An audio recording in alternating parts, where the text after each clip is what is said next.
Alors, là, ce qu'on peut faire, c'est qu'on peut mettre au carré déjà pour virer la racine.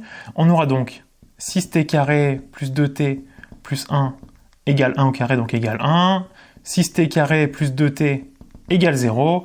Et on retombe exactement sur le résultat tout à l'heure. On trouve t égale 0 ou alors t égale moins 1 tiers. Autrement dit, on a deux points d'intersection. Ou plutôt, attention, là, il faut faire vraiment super attention. Parce que ce que j'ai fait, à la première ligne, c'est que j'ai mis au carré pour enlever la racine.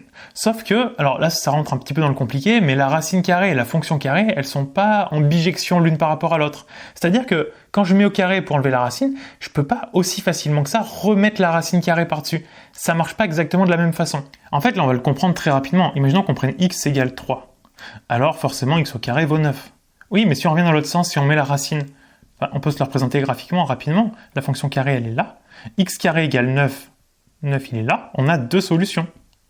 Moins 3 et plus 3. Donc on est parti de x égale 3. En mettant le carré, on tombe sur x carré égale 9. Si on revient en arrière, on n'a plus seulement x égale 3. On a aussi x égale moins 3. Donc il y a des solutions qui se rajoutent en fait quand on met au carré comme ça. Donc ce qu'il faut faire très attention, c'est les deux solutions qu'on a trouvées, il faut les tester.